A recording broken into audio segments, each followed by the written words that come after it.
Hello and welcome to another installment of Exploring with Jason. Today we're in Glendale Cemetery exploring and learning about the life and legacy of Ohio Columbus Barber. You may not have heard of him, I never heard of him, but I think we're going to have fun learning together how he's notable in Ohio and especially in the Summit County area.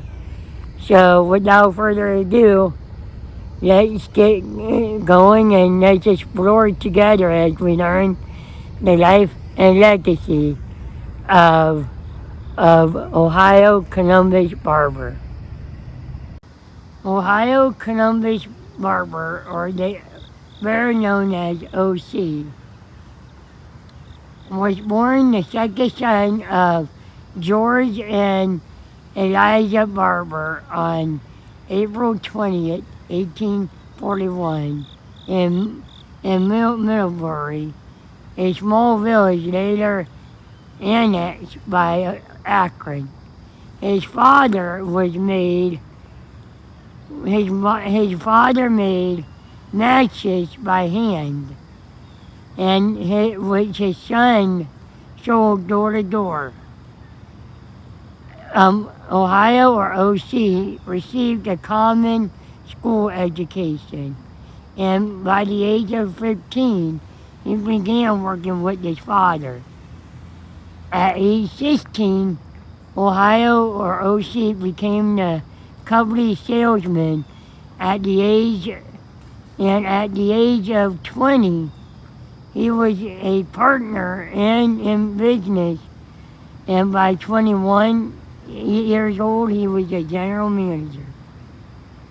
The company had difficulties throughout the American Civil War, and his older brother, George, who was a soldier, died of dysentery, which was one of many war casualties that died of this disease. By 1880, the Barber Company had become the biggest match-producing company in the state of Ohio, and it was the largest in the nation. Unregulated competition made it difficult for the Barber Company to keep stable. By 1861, Barber Company and 11 other match-producing companies merged into Diamond Match Company, which dominated the match market, holding 85% of the U.S. market. Barber was a long leader in his own hometown of Akron. He was for many years the president of the First National Bank of Akron, and when it was consolidated with the Second National Bank under the name of First and Second National Bank, he was unanimously elected presidency of the combined institution. To expand manufacturing operation, Barber purchased a large area of Norton Township, founding the city of Barberton in 1891. He intended it to be a model for industrial and residential development.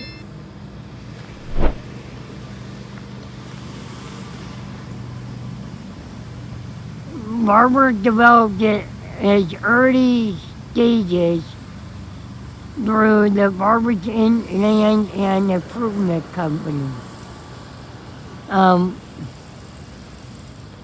Within a few years, the city expanded with industrial and residential areas growing such a rate that it was nicknamed Magic City.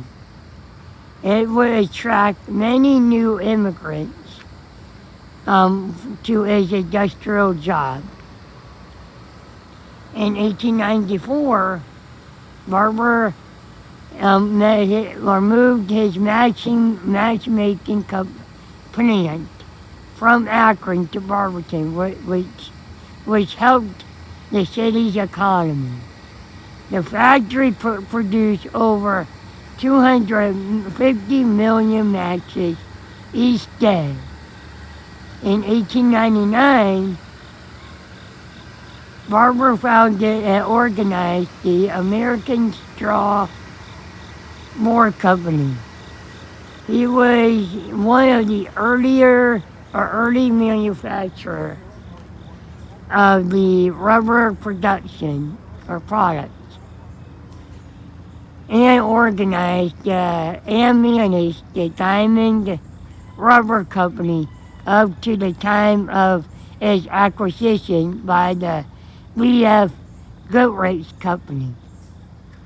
The sewer pipe and steel tube industry next engaged his attention, and where he became the Western pioneer in his line of endeavors.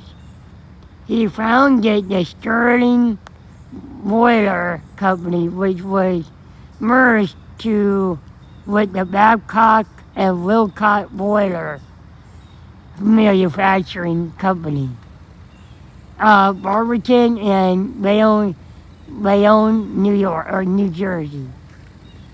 The concern thus becoming the largest manufacturer of steel boiler in the world. For a number of years, they constructed four-fifths of the production used by the U.S. Navy. One of the biggest achievements in Barber's career, particularly from the humanitarian and economical standpoint, was the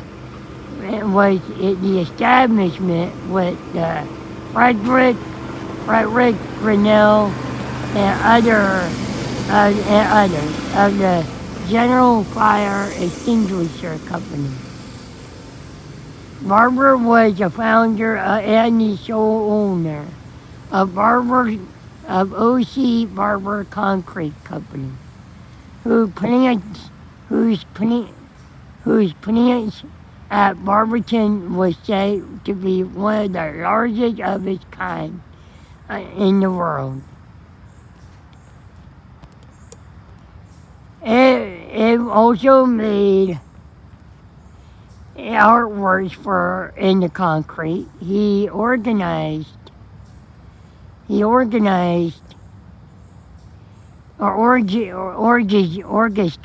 the O.C. Barber Fertilizer Company, one of Barber, Virginia. He also undertook development of the large tract of land and wood in and about the city of Canton, Ohio. In connection with which he was organized and operated a large plant under the name of O.C. Barber Allied Industry Company. Some of the land contained valuable coal, lime, clay properties. And he was the orchestrator and the guiding spirit of Barber subways in Cleveland. He also planned for buying of an underground system of subways connecting every railroad entering Cleveland at the lakefront, thus facilitating handling on the lakeshore, where he owned a large frontages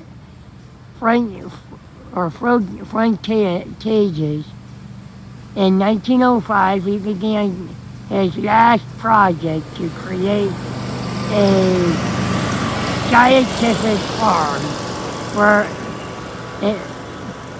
he gradually purchased more than 3,000 acres in 1909.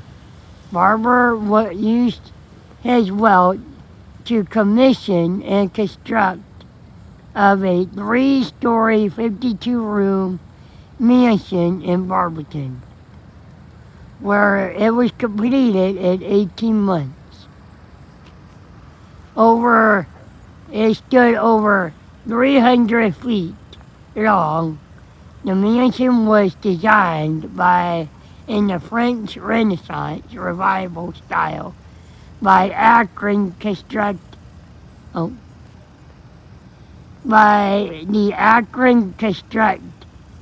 architect Harpster and Bliss. It cost more than $400,000 to construct and had an area of 25,000 square feet. Among these amenities was an elevator with glass style, and on the ground were gardens that had 40 acres park designed by a Chicago landscape architect firm. The extravagant build was reported by local and national papers. The New York Times called it the, quote, finest mansion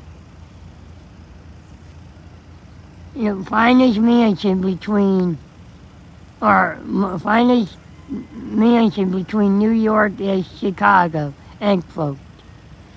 Barber and his family moved into the mansion in October of 1910, and stood until 1965 when it was demolished. In addition, Barber had 35 structures built as part of the experimental scientific Anadine farm, which covered over 3,500 acres. He named it after his daughter, Anna, and her husband, Dr. Arthur Dean Bevan. These were also French Renaissance revival style, as he believed the farm buildings should be both beautiful and functional. He intended to have a farm that operated as efficiently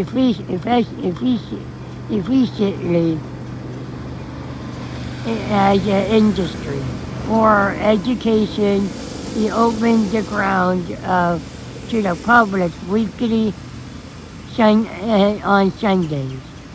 Many of his facilities were the largest in the world at the time, such as the greenhouse, which covered 12 acres, and a heated by heating house barn, which was 751 feet long and 40 feet wide, and 3-story high, and the largest brooder barn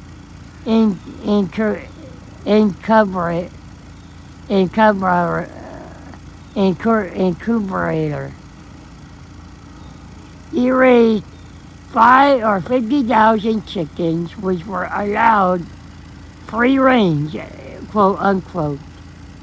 Barber had a barn for 140 thoroughbred Belgian draft horses, which was used for show and for farm work. Barber would Barber would Barber would pass away in 1920, and his mansion in Barberton, which was willed in his farm to Case Western Reserve University, intended to serve as a basis of the agricultural college, but failed to complete the financing before his death. Since neither his widow nor the university was able to operate the farm, the university was sold to Arthur O. Austin and was divided into redeveloped. And after the American Civil War, when Barber was 26, he married Laura Brown of Coventry, Ohio. They had one daughter, Anna, which was a namesake years later for a lake and a park in Barberton, and his son, who died young. After being widowed for 20 years, in 1915, Barber married Mary Orr, who had worked as his secretary and shared his vision. 8 of his farm buildings of Anna Dean's farm survived. 6 are owned by the maintained by Barberton Historical Society, with symbolizing them. The creamery and the piggery of the Boar Barn, the pottery manager office, and the feed barn, and the heating house is now used as a private residence. The most significant, the Yoder brothers, horticulturalists who use it for their world from across the city. They are constructed of red brick edged roofing. The other barns have been structurally stabilized and at least partially restored. All but one may be renovated for other economic uses. So that's the Barber Erie Depot, which was near Chico, California, was named after him. He had the neighborhood built as a workers' housing for the employees of Diamond Match Factory in Chico. At the peak, Barber also had orchard shops, a swimming pool, social hall, and neighborhoods of bungalow houses. Barber faced stiff competition by local manufacturing, and in 1908 he consolidated his operations in Ohio. The village of Barber was eventually absorbed into in the town of Chico, California. And here's the Barber family. Ohio C. Barber. I think he's my, but let me take you around so you can see what the other side looks like, because there's none I would have to assume these are his family over here. But let me see. Yeah, this is his family. You got Mary, Mary, then you got Ohio here, OC, then you got Laura, and the other, so that must be his two wives, sorry. And here is Yara. Not sure how she or he or is connected to the Barber family, but yeah, so if you like what you see and like what I'm what I'm producing, please consider subscribing to my channel, clicking the like button, like or commenting down below. And also share with your friends, family, and others. And until next time, I look forward to seeing you on the next adventure.